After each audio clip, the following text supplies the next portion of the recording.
కృష్ణ ముకుంద మురారి జయ గోవింద బృంద విహారీ కృష్ణ ముకుంద మురారి జయ కృష్ణ ముకుంద మురారి.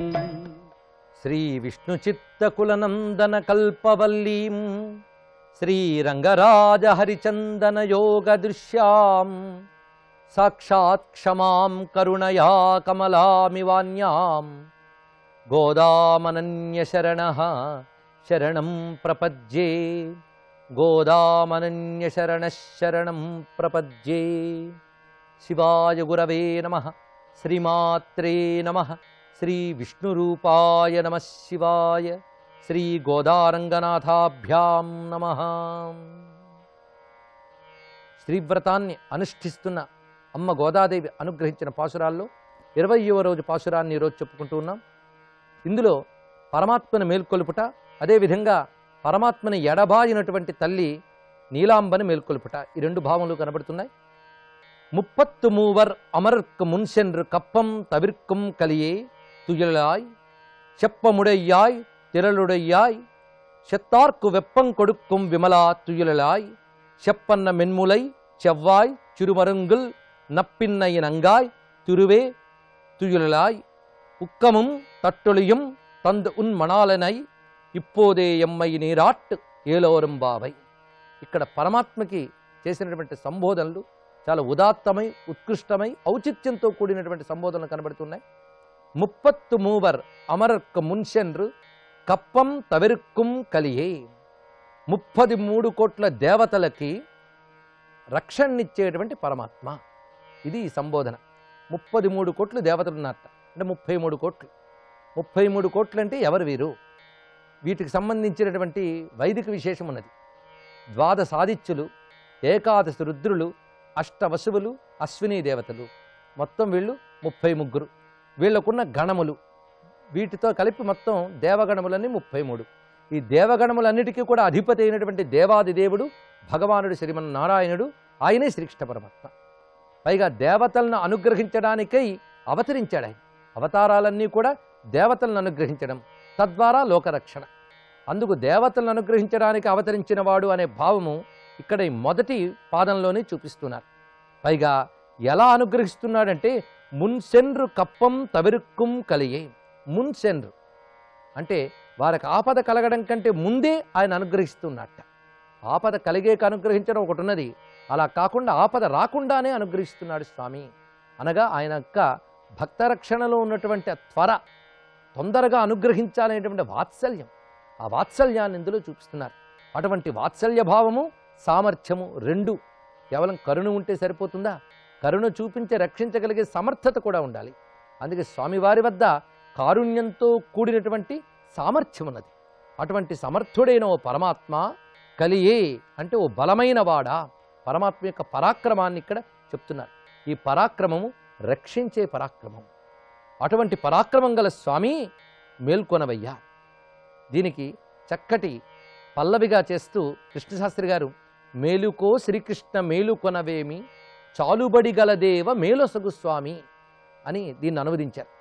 పైగా స్వామికి సంబోధనలో మరో 2 ప్రత్యేకమైన సంబోధనలు ఉన్నాయి ఇక్కడ. శప్పముడయ్యాయ్ తిరలుడయ్యాయ్. ఇందులో భావం ఏంటంటే శప్పం ఉడయ్యాయ్ అంటే ఆర్జవము కలవాడా, ఇది అనువాదం. అదేవిధంగా తెల్ ఉడయ్యాయ్ అంటే బలము కలవాడా. ఆర్జవము బలము ఈ రెండు చెప్తున్నారు. ఇక్కడ అంతరంగ లక్షణము ఆర్జవము, బాహ్యమైన లక్షణము బలము. ముందు అంతఃకరణలో ఉండవలసింది నిష్కపటత్వము, అనగా కపటము లేని తనము, కల్లా కపటం లేని మనస్సు. పైగా ఏ మాట అంటారో ఆ మాటే అనుకుంటారు, దాన్నే చేస్తారు. దీన్ని ఆర్జవ శక్తి అని అంటారు.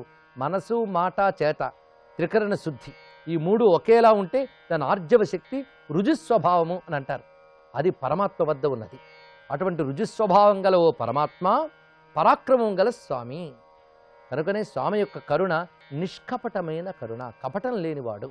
నిజానికి కృష్ణ పరమాత్మ కపటం లేదు, కళ్ళ లేదు అంటే కొంతమందికి ఆశ్చర్యం కలుగుతుంది.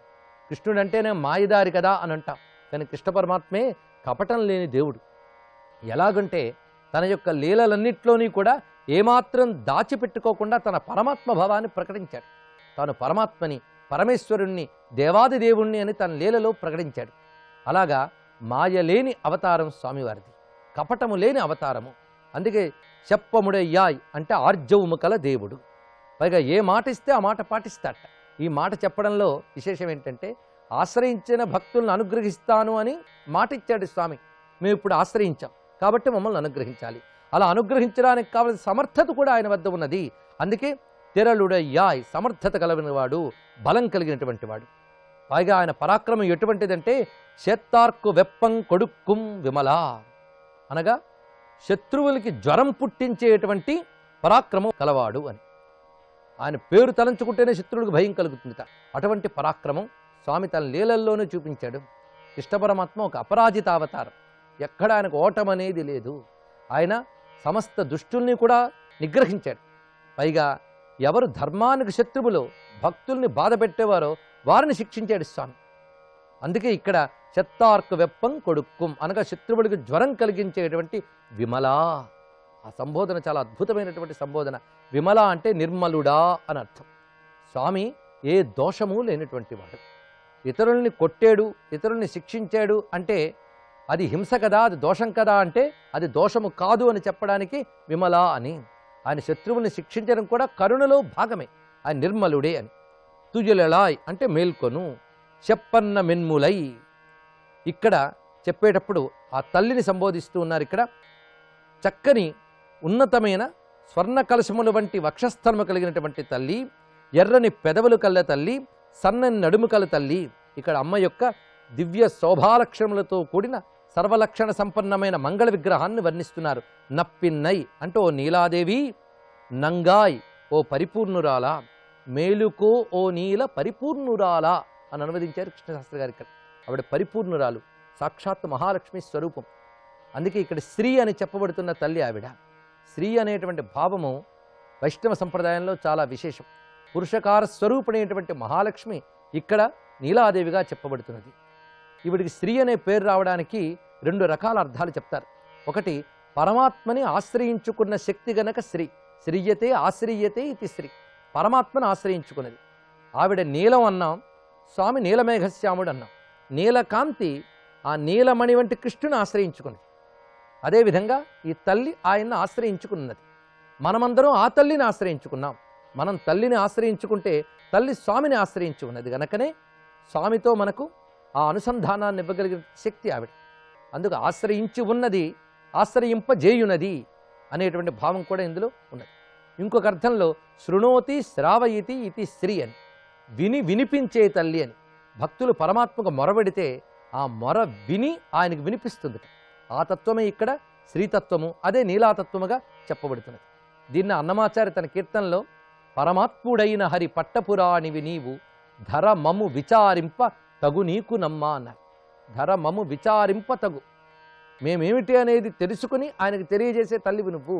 అందుకు మొరలు విని వినిపించే ఓ తల్లి అని శ్రీ శబ్దానికి మరొక అర్థం చెప్పారు. అటువంటి శ్రీస్వరూపిణి, అందుకే తురువే అన్నారు. ఈ సంబోధనలో తురువే అంటే శ్రీస్వరూపిణి, లక్ష్మీస్వరూపిణి. తుయొలలాయ్ మేల్కొనవమ్మ అని నీలాదేవిని మేల్కొల్పారు. పైగా మేల్కొని ఆ కృష్ణ పరమాత్మ మాతో పాటు స్నానానికి రావాలి. ఇది చక్కటి భావం. గోపికలందరూ కలిసి స్నానానికి వెళ్ళడం కాదు, పరమాత్మ కూడా రావాలట. ఇందులో విశేషం అది. అనగా గమనించవలసిన అంశం ఏంటంటే, ఇప్పుడు వ్రతం చేస్తున్నారు, వ్రతం ఫలితంగా పరమాత్మ యొక్క అనుగ్రహం రావాలి, ఇది నిజమే. కానీ వ్రతంలో భాగమైన స్నానంలో కూడా పరమాత్మ ఉండాలి. అంటే సాధనలో కూడా పరమాత్మ ఉంటాడు, సిద్ధిలోనే కాదు. సిద్ధి పొందడమే పరమాత్మని చేరుకోవడం, కానీ సాధన దశలో కూడా పరమాత్మ ఉండాలి మనతో. అంటే మనలో స్మృతి రూపంగా, ధ్యాన రూపంగా పరమాత్మ మనతోనే ఉండాలి. అందుకే ధ్యాన రూపమైన స్నానంలో, స్నాన రూపమైన ధ్యానంలో పరమాత్మ మాతో ఉండాలి. అలా పరమాత్మ మాతో ఉండడానికి కావలసినటువంటి పరికరములు, వ్రతానికి కావలసిన పరికరములు కూడా ఇవ్వమ్మా. అవి ఉక్కముం తట్టుళియం తందు ఉన్ మణాలనై. ఉక్కముం తట్టుళియం. ఇక్కడ ఉక్కముం అన్నప్పుడు దీని సంస్కృతంలో ఆలవట్టము అని అంటారు. అంటే మనం వింజామర, విసనకర్ర అని చెప్పుకోవచ్చు. తట్టుళియం అంటే అద్దము అని అర్థం. ఆలవట్టము, అద్దము ఈ రెండూ కూడా మాకు ఇచ్చి ఉన్మణాలనై నీ వల్లభుని మాతో పాటు ఇప్పోదే అంటే ఇప్పుడే ఎమ్మై నీరాట్టు, మాతో పాటు నీరాడేటట్టు చెయ్యము అంటే స్నానానికి వచ్చేటట్టు చెయ్యమ్మా అని ప్రార్థన. అంటే పరమాత్మ సాంగత్యాన్ని ఇక్కడ అర్థిస్తున్నారు. పైగా అడిగినది ఇక్కడ ఆలవట్టము అద్దము. ఇందులో ఉన్న భావాన్ని చూద్దాం. వింజామర లేదా విసనకర్ర గాలి వీచే సాధనం. ఇక్కడ విసనకర్ర అవసరం ఎప్పుడవుతుంది? ఉక్కపోత ఉన్నప్పుడు విసనకర్ర అవసరం ఉంటుంది. మరి విసనకర్ర నడగడంలో అర్థం ఏమిటి అంటే తాపత్రయ నాశనం కలగాలి, తాపము తొలగాలి. జీవుడికున్నటువంటి ఈ ప్రకృతిలో పడిన దగ్గర నుంచి జన్మ పరంపరల నుంచి పట్టుకున్న తాపములు 3 ఉన్నాయి. వీటిని తాపత్రయాలు అంటారు. ఆది భౌతిక, ఆధ్యాత్మిక, ఆదిదైవిక తాపములు. ఈ 3 తాపాలు పోవాలి. భక్తులు ఇది చాలా ప్రధానం. కనుకనే తాపత్రయ శాంతి కలగాలి అని చెప్పడమే అక్కడ వింజామర లేదా విసనకర్ర ఇవ్వమని చెప్పడంలో అర్థం. ఇంకొకటి అద్దాన్ని అడిగారు. ఈ అద్దం అంటే స్వస్వరూప జ్ఞానము, తనని తాను తెలియజేసేది అద్దం.